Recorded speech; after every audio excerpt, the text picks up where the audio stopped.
د شیخ زید پوهنتون د استادانو ښارګوټي اړوند کوڅو اساسي رغونې پروژې د پرانیستې پر مهال خوست ښاروالۍ مسؤلینو ویل د 28 پروژو په تطبیق سره د سیمو بڼې بدلې شوي او مثبت پرمختګ رامنځته شوی دی. خوست ښاروال وایي د استادانو ښارګوټي په پخه او اساسي ډول د کوڅو جوړونې پروژه باندې 1,10,000 امریکايي ډالر لګول شوي چې په پرانیستې سره یې د خوست په کچه ورته 28 ټولې پروژې بشپړې او ګټې اخیستنې ته وسپارل شوې.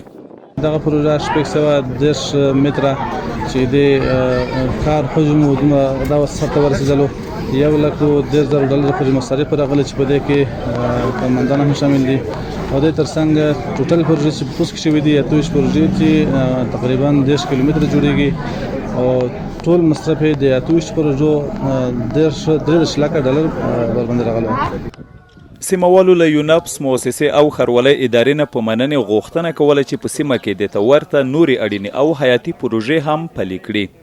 غونډۍ په سر باندې که یوه ټنکۍ جوړه شي ټول سیستم د اوبه ډېر پاک بانضافته کورو ته به اوبه رسېږي. کنالایزیشن سیستم برابر شي. دا خو رګزاره منطقه ده، شګې دي، تیږې دي، په ځای اوبه نه جذبېږي بلکې د یو کور بدرف نه بل کور ته بل نه بل ته بالاخره اخري چار چیرې لاړل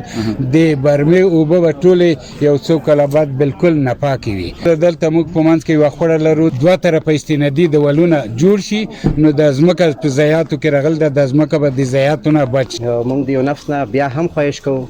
چې بیرته خپله کارونه چې دي په خوست کې پیل کړي او خلکو ته د کار زمینه مساعده شي او هغه کسان چې بیکاره دي او بېروزګاره دي هغې دپاره دا هم یو طلایي چانس و. هممهاله د خوست ملي تفریحي پارک سړک د څراغونو نصب او ګلدان پروژه هم د خصوصي سکتور په مټ پیل شوه چې نږدې 1 میلیون افغانۍ لګښت پرې راځي. د احمدشاه ابدالي په نوم د لوړو زده کړو خصوصي مؤسسې مسؤلین وایي د ښار او سیمو په ابادۍ او پرمختګ کې ونډه اخیستنه د خصوصي سکتور دنده ده او په ورته نورو نهادونو یې له دولتي سکتور سره په ګډه د پانګونې غوښتنه وکړه.